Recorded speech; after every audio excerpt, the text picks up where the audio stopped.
अस्सलाम वालेकुम दोस्तों, आज के वीडियो में हम लोग कवर करने वाले हैं class 12 Urdu chapter number 11। Chapter का नाम क्या है? गुब्बारे खातिर। इस चैप्टर का हम मोस्ट वीवीआई ऑब्जेक्टिव क्वेश्चन इस वीडियो में कवर करने वाले हैं। और इस चैप्टर का आपको अगर पीडीएफ चाहिए तो वो भी मिलेगा। कैसे मिलेगा, आप वीडियो में बने रहिए, हम आपको बताएंगे। 2025 न्यू बैच स्टार्ट हो चुका है जिसको आप लोग को लेकर चलना है। अगर आप लोग हमारा साथ देते हैं तो इंशाअल्लाह हम इसको बहुत ही लंबा लेकर चलेंगे, यानी कि यूट्यूब पर पूरा चमका कर दिखाएंगे हम किस तरह पढ़ाते हैं। पूरा लाइन बाय लाइन एक्सप्लेनेशन कराते हैं, फिर उसी चैप्टर का ऑब्जेक्टिव क्वेश्चन जो मोस्ट वीवीआई होता है उसको कराते हैं। यानी कि जब आप पूरा चैप्टर पढ़े रहिएगा उसके बाद ऑब्जेक्टिव क्वेश्चन का क्लास कीजिएगा तो आपको पूरा का पूरा समझ में आएगा कि हम पढ़े हुए हैं, और उससे आपका प्रैक्टिस होगा जो आपके एग्ज़ाम में काम आएगा। इसके बाद हम लाएंगे क्या, ऑब्जेक्टिव प्लस ऑब्जेक्टिव क्वेश्चन। आपके बुक कहकशा बुक में उठाकर देखिएगा, चैप्टर के साइड में जो क्वेश्चन दिया रहता है वो क्वेश्चन बहुत ही इम्पोर्टेंट क्वेश्चन होता है वो, क्योंकि वो आपके बुक में है। और बुक से ही देखिएगा, आप पिछले साल का क्वेश्चन उठाकर देखिए, जितना भी क्वेश्चन पूछा जाता है और आपके साइड में जो क्वेश्चन दिया रहता है उसी से पूरा का सेम टू सेम रहता है।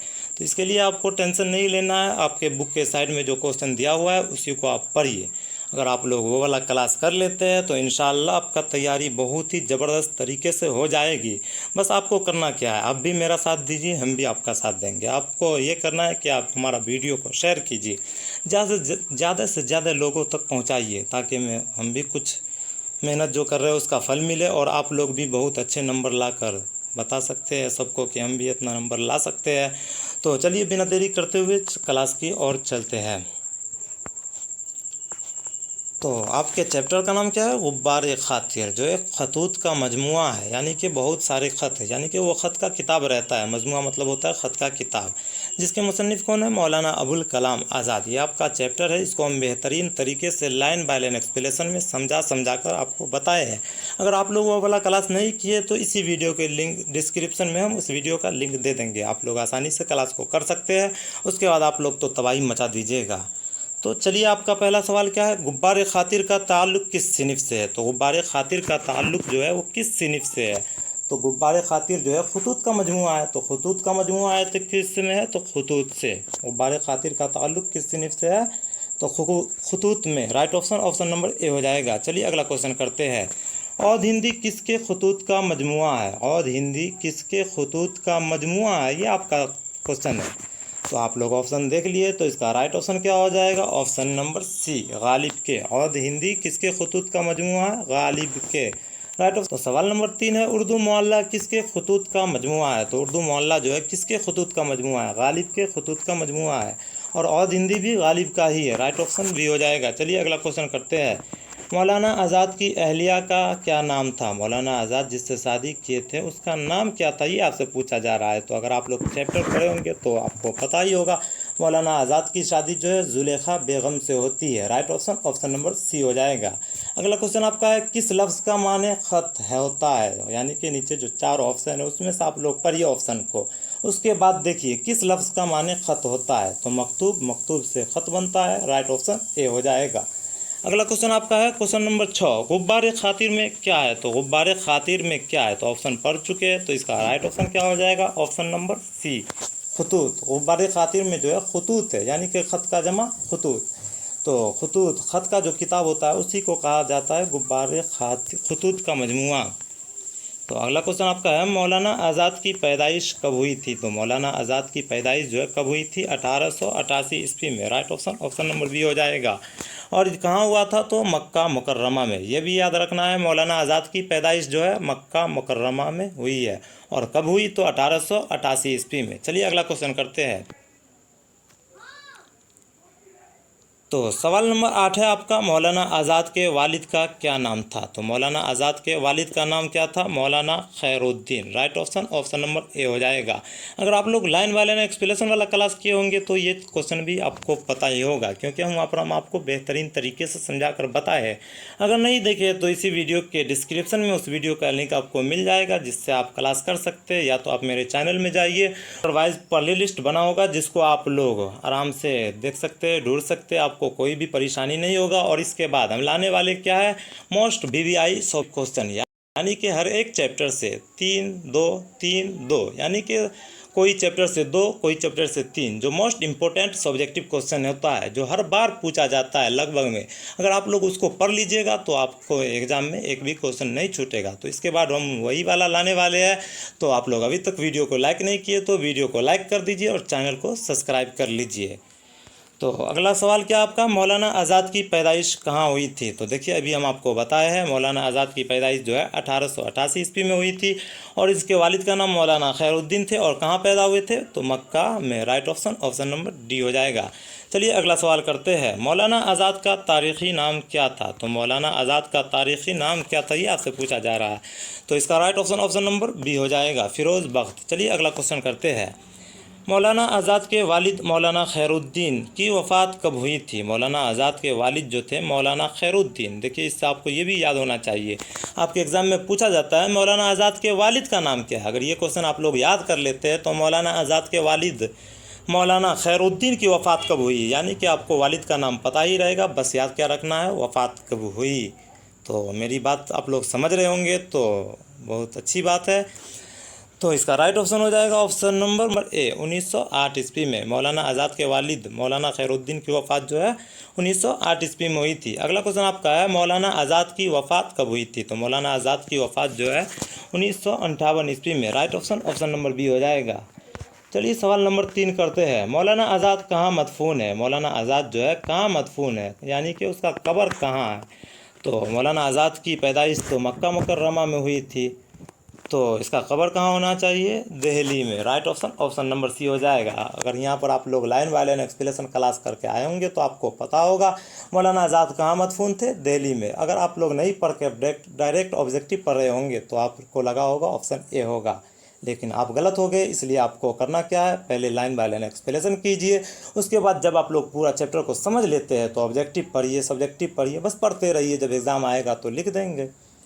तो अगला क्वेश्चन आपका क्या है, गुब्बारे खातिर के मुसन्निफ़ कौन है? तो गुब्बारे खातिर के मुसन्निफ़ कौन है? तो मौलाना आज़ाद ही है ना।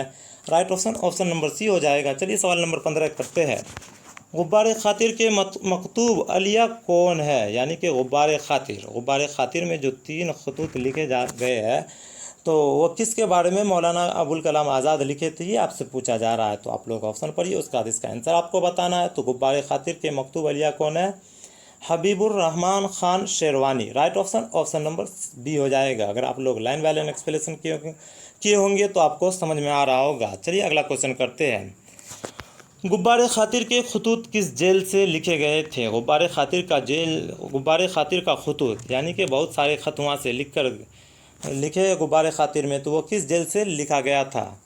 तो इसका राइट ऑप्शन क्या हो जाएगा? ऑप्शन नंबर सी, किला अहमदनगर जेल से। राइट ऑप्शन सी हो जाएगा। और ये क्वेश्चन बहुत ही इंपॉर्टेंट क्वेश्चन है, ये क्वेश्चन आप लोग याद कर लीजिए, आपके एग्जाम में पूछा ही जाएगा। गुब्बारे खातिर के खतूत किस जेल से लिखे गए हैं? तो किला अहमदनगर जेल से। Right option, option number c हो जाएगा। चलिए अगला क्वेश्चन करते हैं, अखबार अल हिलाल के बानी कौन थे? ये क्वेश्चन भी बहुत ही इंपॉर्टेंट क्वेश्चन है, याद रखिएगा। इसका right option, option number c हो जाएगा, मौलाना अबुल कलाम आज़ाद। अखबार अल हिलाल के बानी कौन है? ये क्वेश्चन भी आपके एग्जाम में पूछा जाएगा। अगला क्वेश्चन आपका है, इनमें से किस रिसाले का ताल्लुक मौलाना आज़ाद से नहीं है? यानी कि नीचे जो 4 ऑप्शन है उनमें से किस रिसाले का ताल्लुक मौलाना आज़ाद से नहीं है? तो आप लोग ऑप्शन पढ़ चुके हैं, तो राइट ऑप्शन क्या हो जाएगा? ऑप्शन नंबर बी, हमदर्द से। यानी कि अल हिलाल भी मौलाना अबुल कलाम आज़ाद के है और अल बिलाग भी है और लिसानुस सिद्दीक़ भी है। तो इसका कहानी भी आप लोग पहले समझ लीजिए। अगर आप लोग लाइन बाय लाइन एक्सप्लेनेशन नहीं किए होंगे तो आपको यहाँ पर समझ में आ जाएगा। तो मौलाना अबुल कलाम आज़ाद जो 15 वर्ष के थे तब से वो लिसानुस सिद्दीक़ अपने इदारा में शाये किया था। उसके बाद फिर जब अंग्रेज़ का दौर चल रहा था, अंग्रेज़ का ज़माना, तो अल हिलाल नाम का एक अखबार निकाला था, उसको अंग्रेज़ हुकूमत ने बंद करवा दिया गया था। तो फिर उसके बाद कुछ दिनों के बाद फिर अल हिलाल के बदले ही अल बलाग लाया गया। और ये अल बलाग नाम का रिसाला आया था, वो सरकार उस पर बैंड ही नहीं बांधा था, बल्कि उसको मौलाना अबुल कलाम आज़ाद को अपने राज से बाहर जाने का भी हुक्म दे दिया था। बहुत ही इम्पोर्टेंट बात है। अगर आप लोग ये चैप्टर नहीं पढ़े होंगे तो जाइए पढ़ लीजिए, आपको मौलाना अबुल कलाम आज़ाद के बारे में भी पूरा जानकारी हो जाएगा, जो हर एक भारत के बच्चा को पता होना चाहिए। चलिए अगला क्वेश्चन करते हैं, मौलाना आज़ाद का असल नाम क्या था? तो मौलाना आज़ाद का असल नाम जो है मुहिद्दीन है। ये हम आपको शुरुआत में ही बता दिए थे जब आपका चैप्टर शुरू हुआ था। चलिए अगला क्वेश्चन करते हैं, गुब्बारे खातिर किसका मजमुआ है? तो गुब्बारे खातिर जो है किसका मजमुआ है? तो ऑप्शन पढ़िए उसके बाद समझिए। मज़ामीन, मज़ामीन क्या होता है? मजमून का जमा मज़ामीन, तो ये तो बिल्कुल नहीं होगा। अफसानों का, ये भी बिल्कुल नहीं होगा। खुतूत का, तो हाँ गुब्बारे खातिर जो है किसका मजमुआ है? खुतूत का। Right option option number c हो जाएगा। अगला क्वेश्चन आपका है, मौलाना किस उम्र में कांग्रेस के सदर हुए थे? तो मौलाना आज़ाद जो है पहली बार किस उम्र में कांग्रेस के सदर हुए थे? तो right option option number A हो जाएगा, 35 साल के उम्र में। और मौलाना आज़ाद 35 साल के उम्र में कांग्रेस के सदर बने थे। और कांग्रेस में इससे पहले कभी ऐसा नहीं हुआ था कि कोई 35 साल का भी मौलाना ये कांग्रेस के सदर बने थे, ये पहला बार ही हुआ था। चलिए अगला क्वेश्चन करते हैं, गुब्बारे खातिर में कितने खतूत है? तो गुब्बारे खातिर में जो कितने खतूत है ये आपसे पूछा जा रहा है। तो गुब्बारे खातिर में टोटल 24 खतूत है। और ये क्वेश्चन भी बहुत ही इम्पोर्टेंट क्वेश्चन है, ये क्वेश्चन आपके एग्ज़ाम में पूछा जाएगा। गुब्बारे खातिर में कितने खतूत है? तो 24 खतूत है। Right option option number A हो जाएगा। और ये क्वेश्चन आप लोग याद रखिएगा, आपके एग्जाम में पूछेगा तो आप लोग गलती मत कीजिएगा। अगला क्वेश्चन आपका है, मौलाना आज़ाद किस मुल्क में पैदा हुए थे? तो आपको पता ही है मौलाना आज़ाद जो है मक्का मुकर्रमा में पैदा हुए थे। तो मक्का मुकर्रमा कहाँ है? तो सऊदी अरब में। Right option option number D हो जाएगा। अगला क्वेश्चन आपका है, औध हिंदी और उर्दू मुअल्ला का ताल्लुक़ किस सिनफ से है? तो औध हिंदी और उर्दू मुअल्ला ये है किसका? तो यह है मिर्ज़ा गालिब का। और इसका ताल्लुक़ किससे है? तो खतूत से। Right option option number c हो जाएगा। ये क्वेश्चन भी आपके एग्ज़ाम में पूछा जाएगा, औध हिंदी और उर्दू मुअल्ला का मुसन्निफ़ कौन है? यानी कि औध हिंदी और उर्दू मुअल्ला किसका है? तो उसमें क्या हो जाएगा? मिर्ज़ा गालिब। और इसका ताल्लुक़ जो है वह किस सिनफ से है? तो खतूत से है। और मौलाना अबुल कलाम आज़ाद का भी खतूत से जुड़े हुए थे। तो उम्मीद है आप लोग को बहुत अच्छा लगा होगा आज का क्लास। तो अभी तक आप लोग वीडियो को लाइक नहीं किए तो वीडियो को लाइक कर दीजिए। अगला वीडियो हम लोग लाइक लेंगे इसी चैप्टर का ऑब्जेक्टिव एंड सब्जेक्टिव क्वेश्चन, जो आपको पता ही होगा कितना इम्पोर्टेंट क्वेश्चन होता है। तो चलिए आज का क्लास यहीं पर ख़त्म करते हैं, अगले वीडियो में मिलेंगे। अस्सलामु अलैकुम।